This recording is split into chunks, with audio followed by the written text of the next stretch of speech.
This carnival is special one at Spice Isle Jewelry. Get up to 40% off our collection of silver and gold jewelry with purchases above $115. Visit our two locations on Grenville Street, St. George's and Spiceland Mall Grand Dance and see our fine selection of traditional West Indian bangles, necklaces, earrings, rings and our unique handmade pieces. Step into Spice Isle Jewelry and shop in air-conditioned comfort with friendly, helpful and courteous staff. We also pay the most for scrap gold. Our repair service is second to none. Treat yourself or someone special with something special from Spice Isle Jewelry. Serving you since 1986. Call us on telephone number 440-3155 or 440-6648. Sale ends August 31st.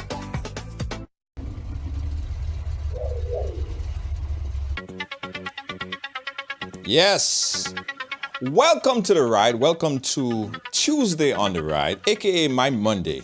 Listen, for the whole day, guys, I thought that it was Monday. Yeah. For the whole day, I going around and say, hey, happy Monday to people. When done, it's Tuesday. I know why though. You see, yesterday was a holiday here in New York, right? It was Labor Day Monday, and it felt like a Sunday. So that's what happened. That's what happened. So welcome to the ride, ladies and gentlemen. Welcome to the ride. My name is Junior George, and I am happy to be back in the air chair right here. Wendy, how you doing? Lenore, how you doing? Big up yourself, guys. Margaret, thank you so much for locking it on. Appreciate you, Margaret. As you come in, guys, go ahead and share up the thing. And as you share the program, I want you to say, I share, right? As you share the program, say, I share, because the story that we have for you today, guys, is a life-changing story. Life-changing. And this young lady that's going to be joining us, she's an inspiration to the world, and she will be. Trust me. All right? I'll explain the whole story. It's deep. All right. I don't want to preempt anything. So as you guys go ahead and share up the thing. Let me do that right now as well. Let me share this one. Hey, how you doing, Alicia George? Big up yourself. Thank you so much for locking it on. We appreciate you. Glenda, how you doing, Glenda? Thank you so much, Glenda. I'm sharing, guys. I'm sharing. It says sharing is caring, right? It says sharing is caring. I care.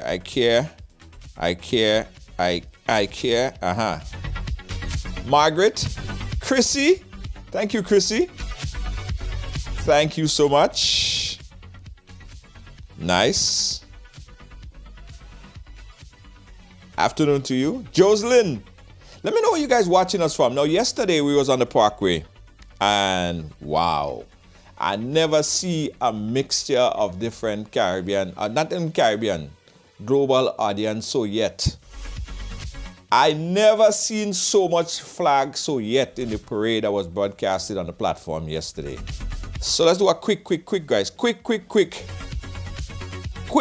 roll call. Genevieve Gita, how you doing? Thank you so much. Yvette, Nelsia. Quick roll call, guys. Put up your flag real quick. We don't have a lot of time. Just quick, put up your flag. Let me big all you up. Cheryl, big up yourself, Cheryl. Thank you so much. Thank you, Cheryl. Brooklyn, Barbara. Thank you so much, Barbara from Brooklyn. Trinidad, big up yourself. Cheryl, thank you so much, Cheryl. Big up my Trinidad and Tobago crew. The folks from Jamaica, thank you so much. Genevieve from Grenada. Lovely. Toronto, yes, Toronto. Love that. Wendy, big up yourself. Martin Lewis. Thank you so much, Martin Lewis. So everybody share. I'm in New York, but I represent Grenada. Michelle Julian, thank you so much. I see you as well. Wow, okay. Anyone from Africa? Anyone from South Africa? Anyone from Nigeria? Anyone from Guam? Anyone from Jamaica? Big up yourself. California, thank you so much, California. I want to see my friends from South Africa. Yeah, I want to see my friends and them from South Africa. Yeah. All right, the folks on YouTube, big up yourself as well. All right, guys, so let Trinidad. I'm going to big up everybody else by the end of the program, right? But let me give you a quick synopsis of what we have, who we're going to be speaking here today. My next guest been through the most horrific experience, life-changing experience anyone could imagine, right? This young lady, she was raped by 5 hardback, good-for-nothing men, right? And the experience, as you could imagine, changed her life forever. Guys, help me welcome, she's all the way in South Africa, ladies and gentlemen. I'm going to refer to her as T, but her name is Tiamo. But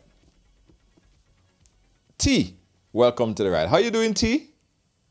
I'm so amazing. Hi, the viewers and everyone. So amazing. You know, that's my word, right? So amazing. For real. Yes. That's my word every day. So amazing. I get up in the morning and I say, so amazing. Life is so amazing. So amazing. Yes, absolutely. You look so amazing. Thank you so much. I try. It's Yeah. hot now, so I have to be indoors. I know.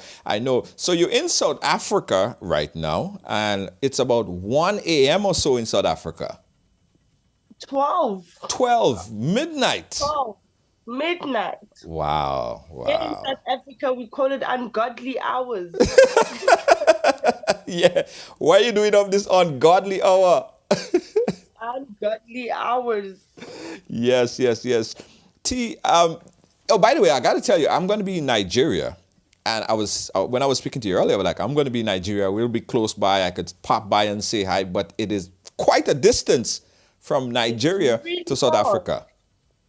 Especially where I am. I'm in Gauteng, South Africa. So I have to go from Gauteng to Northwest where I was born and maybe past Limpopo. So already it's 6 hours, then jump the border, then from there, I don't know where it's going to take me, but it's far. It might take a day or two. Wow. So it's very far. So I'm going to be in Nigeria, so know where we're going to meet up. It's like, it's a whole day to get to you. It's wow.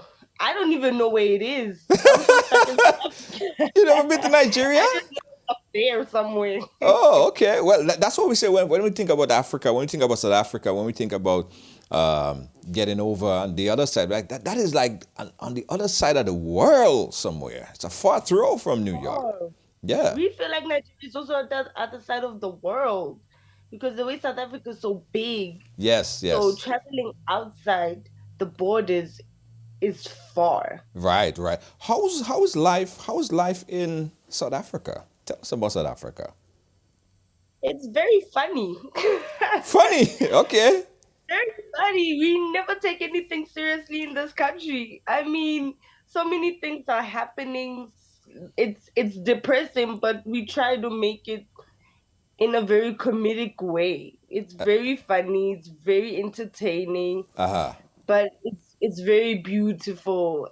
I feel like I need to travel South Africa before I can travel the world because my friends tell me so much about Mpumalanga, Cape Town, and I've never been there. I've been stuck in one province. So Wait, hold. You never been to Cape Town?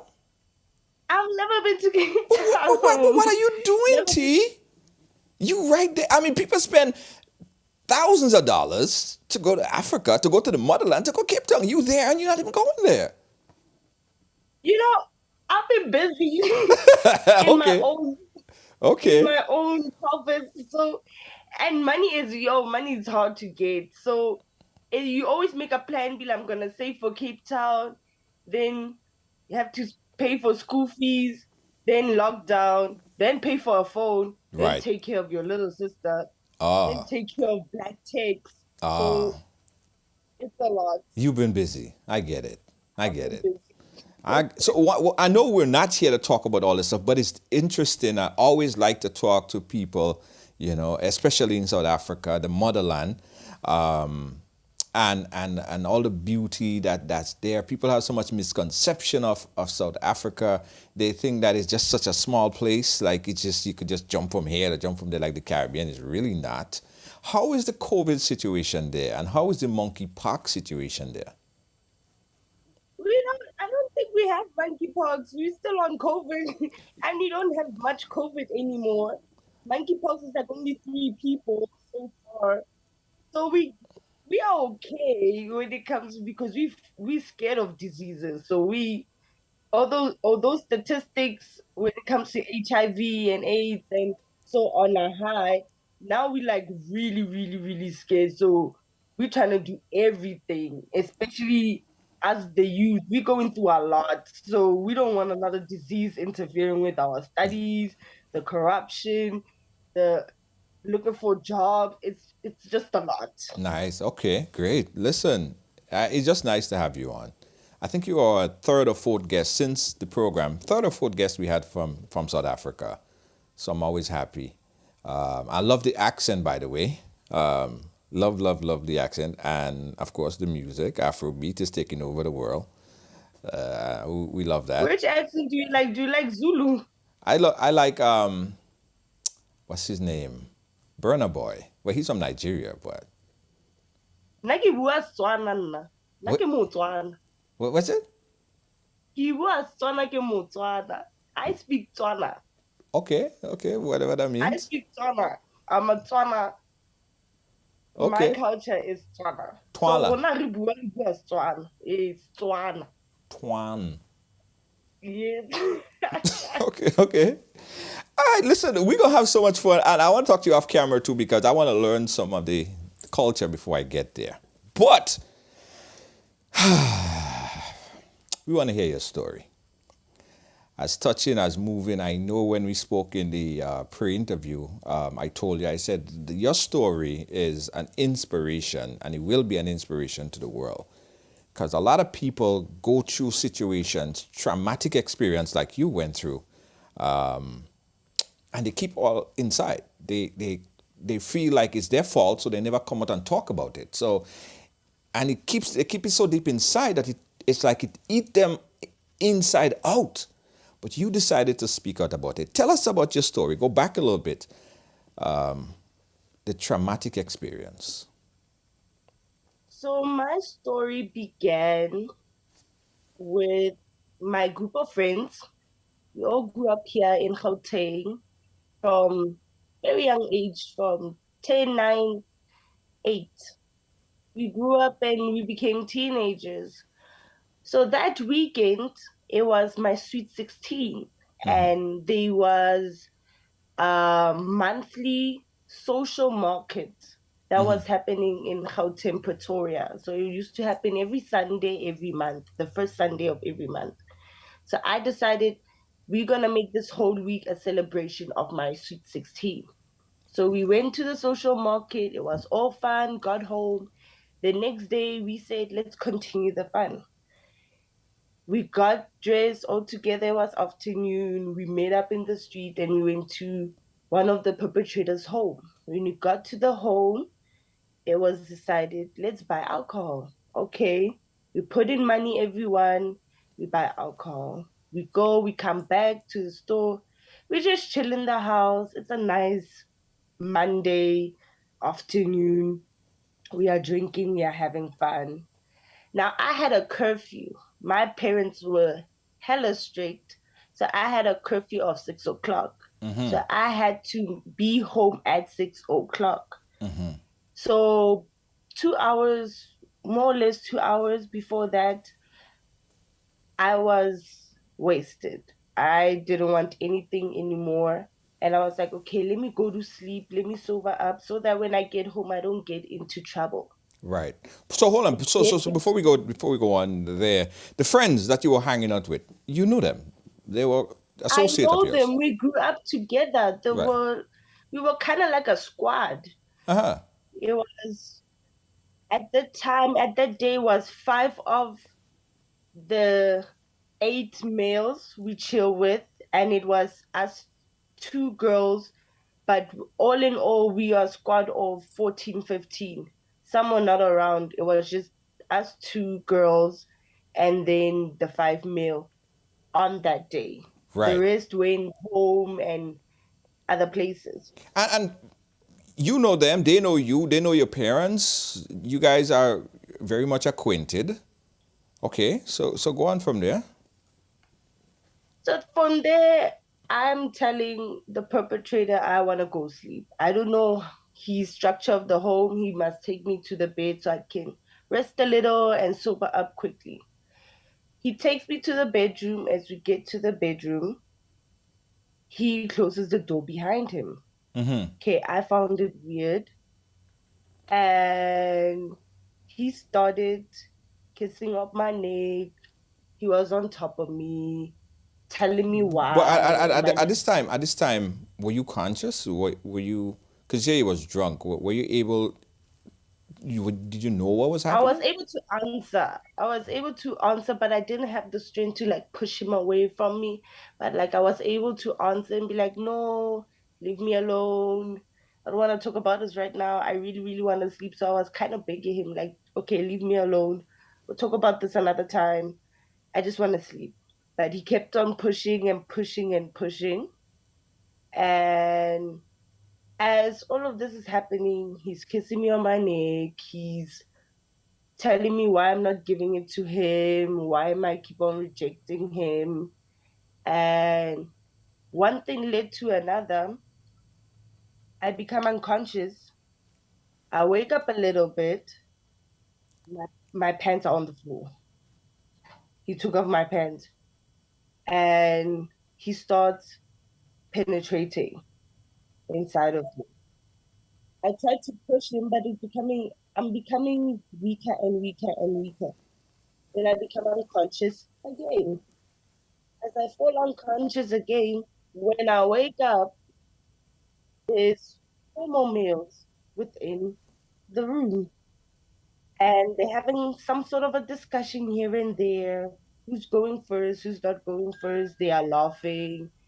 It's a from there it's a on and off thing. And then one by one they take turns to rape me.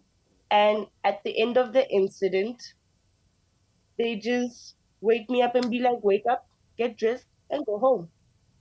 Just like that. Okay,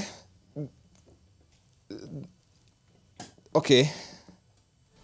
No, no, no, no. Very, very, very crazy here, right? Because you said that these guys were your friend, your acquaintance. You know them. They know Yes. you. Have they ever made passes at you before? Has this particular one have ever made passes at you before? They have. I was a very awkward child growing up. At my young ages, I was very awkward. I wasn't that attractive, but I think my bubbly personality, I think it just captured them. And then as I grew up, I just became more lookable and more. I had the body. I was forming into this Hold on. beautiful When you woman. say So you wasn't that from there, attractive, what you mean? Did you have a low self?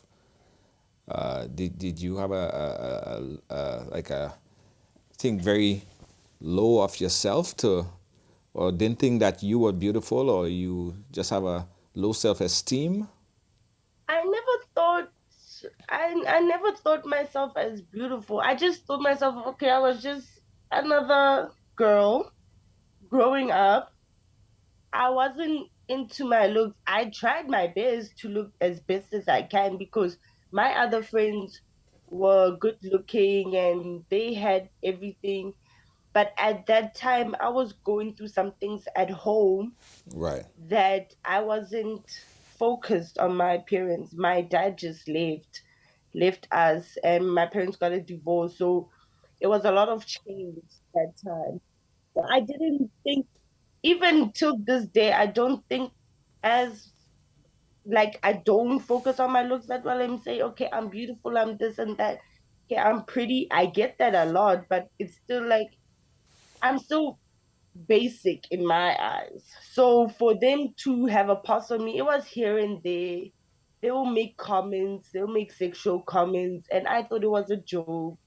It was just boys being boys, or I don't know, they're trying to see if I'm easy or not. But I never thought it would get to that point. Right. Sherla is asking, were you the only girl that was there? No, I wasn't the only girl. And what's heartbreaking is the girl who was there was my best friend, and she was part of it. She was masterminding with them, planning these things and laughing throughout the whole incident. So I wasn't the only one there. She was also there. And then later on, a couple of girls came in. But when they came in, one of the guys stopped them from entering the house and they stayed outside. So they didn't know what was actually happening within the home. The girls was masterminding and planning. Yes, because one of the men was her boyfriend at that time. But why? So But why? Why her boyfriend? it's shocking even when I say it today. I find it shocking as well. So she was part of it. Wow. Let me just bring everyone up to speed here, guys. We're speaking here with T. T is in South Africa, and she's sharing her story, what happened to her when she was 16 years old, ladies and gentlemen. 16 years old, at that tender age, celebrating her birthday, hanging out and stuff like that. She became a little bit intoxicated, and she was gang raped by 5 men. What is so alarming about this is the guys who were there, who did that to her, um, they knew her very well. She considered them as friends, right? There were female there that she just said that somehow the female kind of concocted. She was a part of the planning process of the whole rape incident, and that is shocking. T, so this happened. You were in and out of consciousness, and you're trying to figure out what the hell is going on. When you finally regain consciousness and you observe, what did you first observe? The first thing I had to do is get out of there. That was my first thing. Number one, I was late to get home. I didn't want to get into trouble with my mom. Number two, I'm not sober yet. So I'm trying to I was still limping and I was not okay. So my number one target was to get home, get in bed, and then the rest I will solve it tomorrow. But that was my number one goal. And as I'm coming out of the house, I remember telling one of the girls, please take me home. Like, please, I can't walk. It's very far. It wasn't like that far, but for the condition I was in, it was far. And I just needed like someone to get me there safely so I can get in bed and just sleep and deal with everything tomorrow. Because at that time, a part of me was, did that really happen? I don't think that really happened. I was still confused. It was still, was I dreaming? Was I imagining it? Did it really happen? So at the time, I was like, okay, let me go home. I'll deal with it the next day. Did you think about leaving and going and report it to the police? At that time, I was young. And at that time, in my mind, what was going through my mind is I think it was my fault because I got drunk. I didn't know that nobody was supposed to rape you, whether you drunk or not. I didn't know those things. I wasn't at that level of intelligence, but what was in my mind was okay, but I was drunk. If I go to the police, they're gonna laugh at me and they'll be like, what were you doing there in the first place? Why were you drinking when you're such a minor? Because at that time, the next day, I went to my other best friend's house. She wasn't there during the incident. So she came back home. She texted me, I'm back home, you can come. I went there and explained everything to her, and her brother was present at that time. And I explained everything to them, and her brother literally looked into my eyes, filled with anger and sadness, and he's like, dude, you were actually raped. That's where it clicked. Like, I was raped.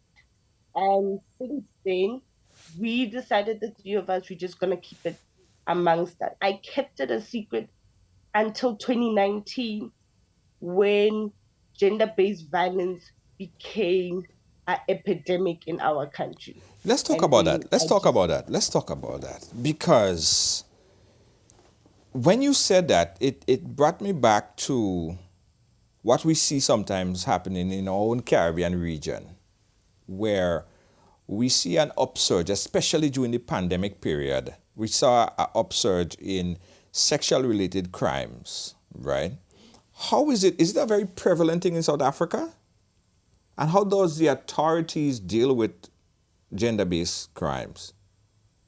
gender-based violence, domestic violence cases, anything that has to involve this inhumane actions towards women and children in Africa, it's increasing.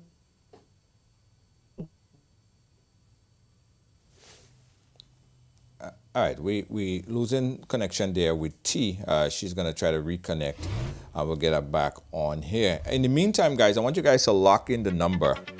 Day. Okay, T, are you back?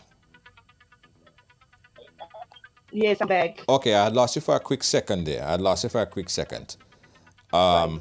Yeah, let me just say that if you guys are watching, we open up the phone lines if you want to chat with T. Like in the next 10 minutes or so, you could call in the number 718-701-5720, but you could lock in the number right now. So yeah, T, you were saying about the prevalence of gender-based violence in South Africa. Yes, gender-based violence has increased so drastically. In my opinion, and I feel like in many opinion of women and children in this country, we don't feel safe. I feel like at this moment, it is the worst country to live in as a woman and as a child. I mean, just last month, I don't know, 8 women or were gang raped by 10 men in Krugersdorp in Northwest. Just last week, women were gang raped in Limpopo. So it's a constant, everyday thing that we live in. Women get killed, women get murdered, raped, molested, you name it. And every single week, a celebrity as well comes out and talks about being raped, being sexually harassed, being tortured, or beaten. So, gender based violence is a huge epidemic in South Africa for women and children, and especially the LGBTQ. We are not safe in this country. And at the moment, our government is not doing anything but just doing irrelevant speeches about gender based violence, but not coming up with solutions, not coming up with laws, not toughening up the laws, not listening to us women about what we want for our country as women and as children. So it's it's horrible.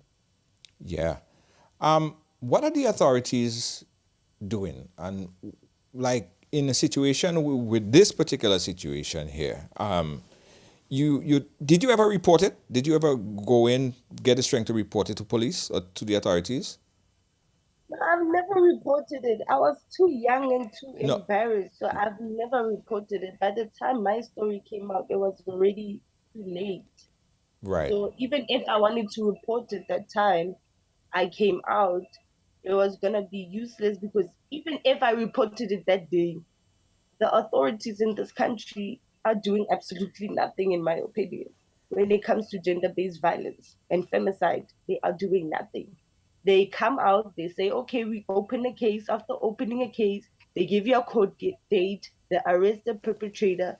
After arresting the perpetrator, they postpone, they postpone, they postpone, and they will postpone for the next 5 years. Evidence or no evidence, they continue to postpone the case.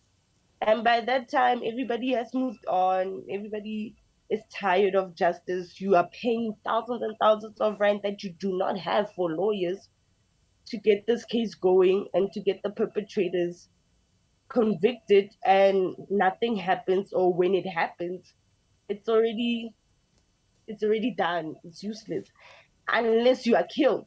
The only time you are famously killed, like Uinene, Jesse, and Karabo, they are famous cases of gender-based violence. If your case is not famous, then your case is going to be like thrown out of the window. But if it's famous, your possibilities are high that your perpetrator will be convicted. So, unfortunately, In South Africa, that's how I do you see that a lot of legislators, government officials, judges, people in authority are some of the perpetrators in these sexual related crimes against women and children as well? we have a lot of we have some cases of that. Here and there we have some cases of that. But if you are not gonna take a sexual if you're not gonna take a sexual case seriously, you yourself are planting, you are becoming the perpetrator yourself. You are telling us that it's okay to get raped. It's okay for Right. all of this happening. Let's go back to the story now. How has that incident, because oftentimes we hear of situations like these, it is a life-changing situation that never goes away. A lot of people who we've had on the program who been through traumatic experience like these, they either become very promiscuous, distrusting of being around in the presence of male or anybody for that matter. Their life changed completely. How has the incident affected you in the long term? It has changed a lot mentally, emotionally, physically, it has changed a lot. When it comes to going out, you always have to be on high alert. Our phones right now have emergency buttons. When you press it 5 times, it sends out an emergency message to the close people you want to know that I'm here, and it tracks down. So you always on high. You always have to be like you are going to war. That's how the situation is when it comes to being around male and being around is anything that has to do with male. But it's vice versa now because male are also going through what we're going through at the moment. Why? Well, I'm not going to ask why is it that prevalence and why men are behaving like that. But do you have a lot of authorities or people in position speaking out, vloggers, influencers, especially men speaking out about this type of violence? We have a lot of celebrities speaking out. Like I said, your case has to be a famous case for your case to be spoken about. If you are Karabo Mokoena, Winene, and anyone who has been a victim of gender-based violence and you're on the news, celebrities do speak out, and if it's their own influence or their own celebrity, they got each other's back. But if you're an ordinary person like I am, no celebrity, no authority is gonna speak out for you because you are just ordinary. You're one of the citizens. Right, right. You mentioned about one life-changing experience and how this has changed your life in terms of relationship. Explain to us how it affected your relationship life. With God, in my relationship, I'm always on guard. One mistake, one we can get into an argument, and the moment you raise your voice, I panic and I go into defense mode. So I'm very defensive. Before you can do anything to me, I want to do something to you first, just to show you that I'm also powerful. I don't trust at all. I lack trust. Even though I try, I'm a lover. So I love deep. So when I love deep, I need that kind of love back and reassurance. So if I don't get it, I just leave everything and I jump into the next relationship and the next relationship until I feel like this is the love I need. Kevin James in the chat is asking, did you ever confront your abusers after the incident? I've never confronted them till this day. I just take it as okay, it's past, it's okay, we move on. But I've never confronted them till this day. I see them, they live around my hood, I see them, but I have not confronted them at all. Wow. So essentially About they got away with murder then. They're probably doing it to a whole set of they other people. basically got away with murder, but for me is that I chose for them to get away with murder because I was tired of holding the hate, the pain, because it made me a very angry person and it made me a very suicidal and mean person. So it was up to me to say, you know what, I would rather pause them, greet them, and move on with my life, knowing that yes, they did what they did, but I forgive them for me.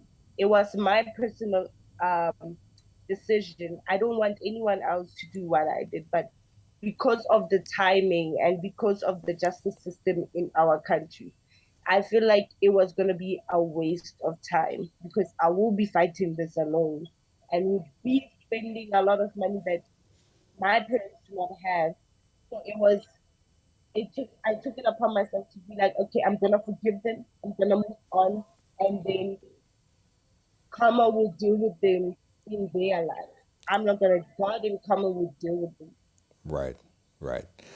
You speak you speak to a lot of women, and of course your way may the way how you dealt with it may not be the ideal way, but when you speak to women, what do you tell them? What kind of encouragement, or how do you talk to them about dealing with situation like that? All right, so we lost our connection. We're gonna reconnect with her, but we want to open up the phone line, guys. As we said, that this is something that's not only happening in South Africa. This is something that is happening around the world, and what's also prevalent in South Africa. What she's saying, that the authorities don't seem to take this thing seriously. Someone would rape someone.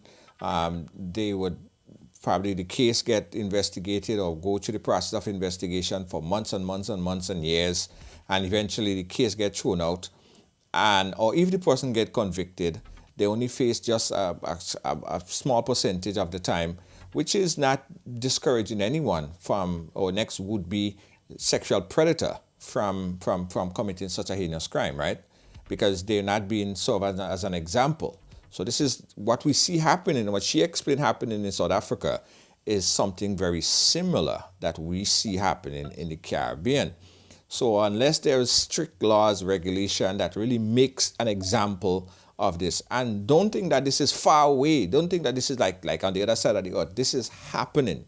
This is like a cult. This is happening definitely. I think we have her back right now. Yeah, yeah. So you get a chance to speak to women.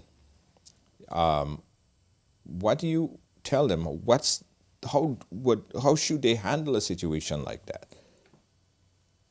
Every woman is different, and I'm with the women I speak to. They see me as one of the strongest women to ever deal with such. The way I deal with it is not abnormal, but it's kind of taboo because I don't cry about it and I speak very confident and loudly about it and no sugarcoating. So when a woman comes to me and confesses, this has happened to me, I try to figure out what type of person they are first before I can tell them how they should deal with the situation. And firstly, the duration of the incident. If the rape incident happened immediately, I tell them take off your clothes, put them in a plastic bag. Tomorrow morning, you are going to the closest police station that you can find, and you are gonna file a rape report, or you're gonna go to the closest hospital, take a rape kit, and let them file a rape report and take it from there. You are going to receive counseling. I tell them you need to receive counseling. You need to have 2 or 3 people close to you that you trust and tell them about the incident so they can guide you and walk with you through this journey of healing.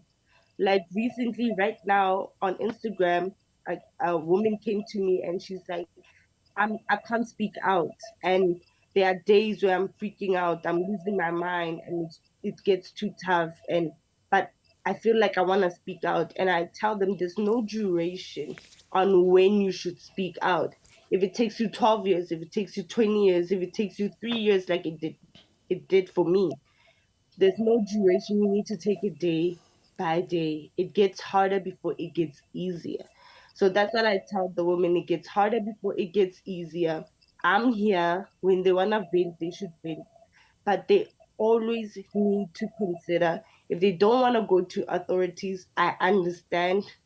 Like I said, the justice system here in South Africa, it's really, really bad. So I understand you don't want to go to the police because it's going to be just another waste of time, but they really need to take it day by day. They really need to have people around them that they can confine in, and then they need to consider counseling. And if everything goes well, they need to find a hobby, something that they can keep busy. Like for me, my hobby was finding my NPO. That was my hobby, helping other people regarding my incident. So they need to go out with their friends. Hold on to you. I think we lost. I think we lost your audio again. We lost your audio again. Stand by. Yeah, we lost your audio. Are you there? Yes, I'm here. Can you hear me? Are you back, T? Yes, can you hear me? Yeah, hold on. Your audio is kind of messing up again. Just log out and see if you could come back in and see if that fixed the problem. Guys, we're chatting here with T, and we open up the phone lines if you want to speak. We know there are so many women that this happened to, right? Some women decide to keep this silent. Some women decide to speak out about it. We had a number of situations where people came on the program and spoken out about it. But what is happening, I firmly believe, as Akeem said, right, men need to speak out very strong about this, because I wouldn't have no kind of friend at all in life that would sit down and banter about raping someone. That's not the conversation that I have with my friends. So if men stand up and speak out against their friends or their whoever well, I ain't gonna call it your friend. If you have a friend that's a rapist, I don't know, you have a problem, right? If you know someone, a male figure who is doing this, you need to put your foot down, and even you yourself need to report it, right? At the end of the day, we all have sisters, nieces, female members of our family. We have to look at it from that perspective. Not just that this person is just a random person or someone that you don't know or whatever the case might be. Men need to speak out and speak out strong about it. Let's see if we could reconnect back with T. T, you there? Yes, I'm here. Okay, yes, something good again. You was talking about women reporting this and women basically speaking out on this. And I was saying that therapy, I've seen that in many cases, women who go through traumatic experiences like this, because this is a long lasting effect that they have on them, therapy sometimes work. One of the components that might work. Do you think that women who went through some of this traumatic experience should seek some form of therapy as recovery, as in the recovery process? For me, there's a different type of therapy. With how I dealt with it, I went to therapy like the conversational professional therapist, one on one, and I didn't see it working for me at all, because for me, my mindset was I'm speaking to someone who doesn't understand. And at that time, I couldn't express how it feels because you can't express it. It's too much. It's another form of feeling that you can't express at all. No words can define how what you're going through mentally, spiritually, physically at all. So for me, my sense of therapy was speaking about it through my NPO, speaking about it through social media if something happens and I debate about it, speaking to my friends about it, speaking to my family about it. That was my form of therapy. But that's therapy, end of the day, you speaking about it. And there are some women, conversional therapy helps. There's some women who don't want to go to therapy and don't feel comfortable on a one on one session. How you think you want your therapy to be like, it can be a yearly thing, an everyday thing. You can go shopping, you can write down yourself what's bothering you and get notes. You can talk to family, friends. You, that's your form of therapy, and nobody can tell you that this type of therapy is better than the other. It depends who you are as a person and how you deal with the situation, no matter how big or small it is, or how big it is, like a rape. But is it harder to deal with to know that that person got away with that incident? To think about that person or this group of people, or they did this thing to you, life changing, and they're just walking about the place. They're just living their life, regular life. Isn't that hard to deal with? For a moment, it's hard. For that split second, of course, you're gonna have that sting, or you're gonna have that. I wish something could happen to them right now. I wish karma could deal with them right now. For a moment, depending on how healed you are, I have healed to a certain extent where I don't even pay attention to them. I don't pay attention to their lives. I don't pay attention if they're doing good, if they're doing bad. I'm focusing on me, on how I can better myself, on how I can heal, I can become better, and how I can overcome this. That's my focus and my goal. So it stings, it sucks, but end of the day, my focus is me, it's my mom, it's my baby sister, and that's it. We are okay. And I keep on telling myself, I am one of the lucky ones. I can still live to tell my story. There are those who died and couldn't tell their story. There are those who are not even found till this day and can't tell their story. I'm one of the lucky ones who can tell my story and change another woman to tell her story and to do better than I could have done and get support more than I had at that time of the incident. So that's what keeps me pushing, that I'm here today to speak my truth and to show women that it is possible to overcome this incident. It's painful, it's damaging, but it is possible, and you can overcome it and take your power back. Right, right. Wow.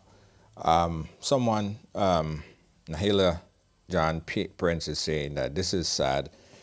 A lot of people find it difficult to just let these guys go on with their life and not even press charges against them. It's a difficult thing. And I know if it was a relative, a family member of mine, I don't know how I would have dealt with it, because this is forever will alter your life. I mean, there's so many different things that could have probably went wrong. That well, everything. I mean, it went wrong, but it could have been a more devastating. You could have been uh, you could have gotten a sexually transmitted disease. Worse yet, die. So I wouldn't want these guys to be walking about the place than doing that to somebody else. So some people might say, no, I couldn't deal with that like that. I would have had to do something to get them prosecuted or do something. It's difficult to just see them walking about the place like nothing, you know. But I understand, you know. How are you changing, or what are you doing to ensure that something like that don't happen to the next female or child? Sorry, repeat again. What are you doing? What have you been doing to ensure that something like that don't happen to someone else? I post current stories about it. I do interviews like I'm doing right now. I I'm I'm keeping the story continuing. I'm spreading awareness. I'm making sure through my public speaking, through my interviews, through my posts, through my comments, I am spreading awareness of this inhumane act. I make sure that this nobody keeps quiet. This never comes out of people's head. This should be a constant reminder that women are suffering, children are suffering, the LGBTQ community is suffering because of these inhumane people doing these acts. So, in any way I can, I spread awareness about rape, about gender based violence, domestic violence, any sort of social issue targeting us. I do it. Yeah. You're also, well, of course, activist, public speaker, but you're also getting into politics. Tell us about that. So I obtained my Bachelor's of Arts degree in public governance, politics, and public administration. Yes. I obtained it earlier this year. So it's kind of tough to get into politics in South Africa because in South Africa, for you to get within parliament and get within politics, you need to know people within parliament and within governance. You need to know people. So I'm a small town girl in the township. I study politics and I don't know anyone from the high stake of parliament. So I have to start from the ends of the earth, and it's very very hard because we don't get recognized. You can send your resume, posts always open in politics and in public administration. They always have jobs open, but they don't select you because end of the day your surname is not one of the officials in parliament. Your name is not known in parliament, and you don't have money to bribe them so they can put you in parliament. Right. So it's very hard. But next year, I'm about to do my honors in politics so I can lecture in politics and focus on my MPO and try to be the best activist that this country needs at the moment. Yeah. And at least it would put you in a position where you could change policy or be a part of the process of changing policy in protecting women and children against sexual predators. Listen, T, I really appreciate you sharing your story because, again, a lot of people shy away from coming forward and speaking their truth about what happened to them. They always seem to blame themselves and internalize it. But you are speaking, and because you are speaking, you are positively affecting other people's lives because there are people that's probably watching this program and be like, yo, this happened to me too. And they felt empowered by you sharing your story. So we want to say thank you for sharing your story here on The Ride. Anything else you wanna say to the viewers that's watching around the world? To the viewers, please help me get me recognized so we can save the world. I'm here to save the world. Let's work together. Let's speak to each other. Let's communicate. Let's help each other, especially as Black people. Let's lift each other up. This black on black fighting is not helping. We need, as women, we need to empower each other. If you see someone starting something, support them, share their business, do what you need to do so that we can get to a place where there's peace, there's harmony, there's trust, there's love. There's so much hatred happening, so much war happening.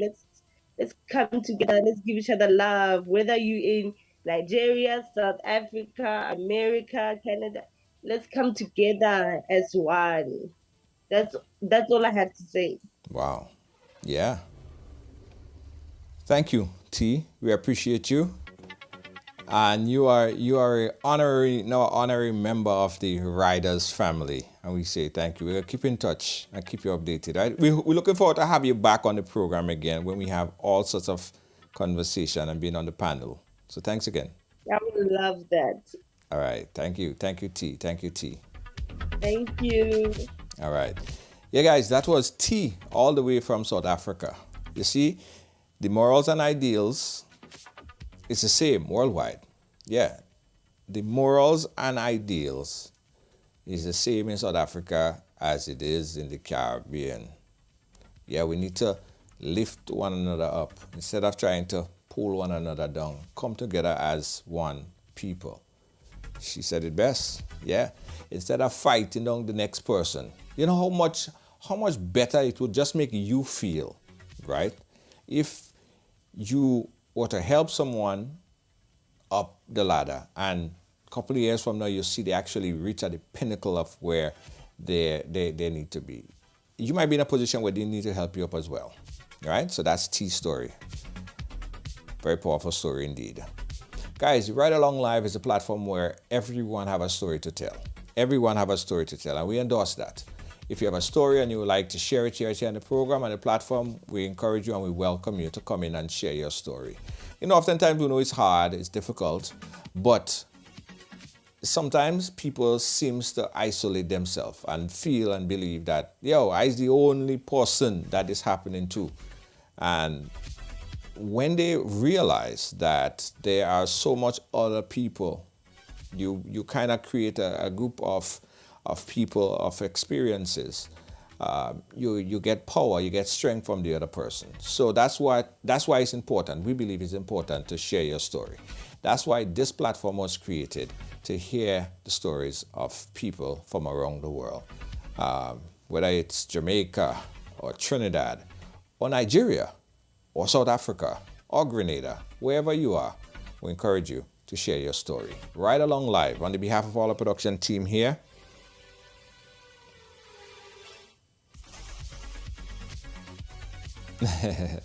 on behalf of all our production team here, Akim, I see you. Akim, blame Lois JJ. On behalf of all our production team here, our senior executive producer, Lois JJ, our moderators in the chat, Kibbs, Gail, and where is Deanne Fraser? How are you doing?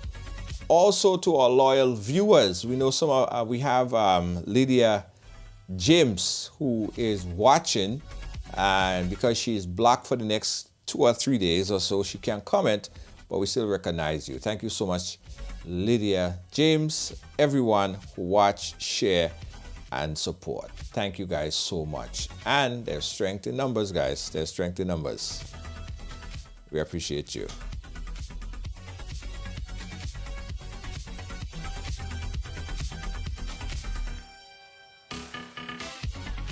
Catch you guys again tomorrow. Oh, before I go, let me tell you guys, we are in September, right? We are in September. It's going into the fall season. So like in Grenada, if you're watching us from Grenada, the time will change up soon, like in the next couple of weeks, like, right? So the time will change soon. So your time will now be 7 p.m., right? Our time will still remain 6 p.m., but you will see because we are moving ahead a bit, it might be 7 p.m. your time, all right?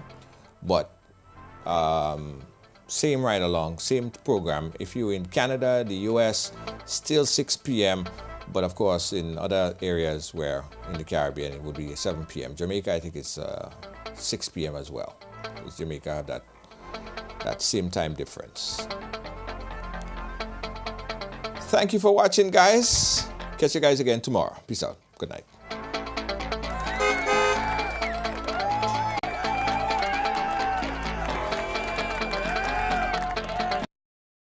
This carnival is special one at Spice Isle Jewelry. Get up to 40% off our collection of silver and gold jewelry with purchases above $115. Visit our 2 locations on Grenville Street, St. George's and Spiceland Mall, Grand Anse, and see our fine selection of traditional West Indian bangles, necklaces, earrings, rings, and our unique handmade pieces. Step into Spice Isle Jewelry and shop in air-conditioned comfort with friendly, helpful, and courteous staff. We also pay the most for scrap gold. Our repair service is second to none. Treat yourself or someone special with something special from Spice Isle Jewelry. Serving you since 1986. Call us on telephone number 440-3155 or 440-6648. Sale ends August 31st. Canadian products are now only a mouse click away at GrenadaMarket.com. Nutmeg and guava jams, jellies and the syrups, world famous nutmeg pain relief spray, black sage, soursop, lemongrass, and guabande bar. Ordering is simple and friendly. All major credit cards accepted. Safe, secure shopping guaranteed. GrenadaMarket.com ships your product anywhere in the world. So when you can't go to the island, the products off the island can be sent to you. Just log on to www.GrenadaMarket.com and experience our quick delivery and homely service. Export Limited, Toronto, Canada. Shipping barrels and other cargo to Grenada in 3 weeks, including custom clearing and home delivery to anywhere in Grenada. They source, purchase, and ship new and used anything. Call or WhatsApp Eric, aka Greens, on 416-569-9755. That's 416-569-9755. Check us out on Facebook at Green Chicks Export or email us at greenchicksexport@gmail.com. Funeral service serve you with dignity and compassion as you mourn. Every day, we embark on the journey of life, and one day, the journey will end. It's on that day that you can entrust the celebration of life of your loved ones to David Williams Funeral Service. Call 718-291-3823. Well, it's on the right along, so it's happening here. Came over here. What does it mean? You know, I grew up in what I guess we call a typical family. We break all the stories. That's just the facts. And that's why everyone has a story to tell. Right along live, I mean, yeah, it's the real deal.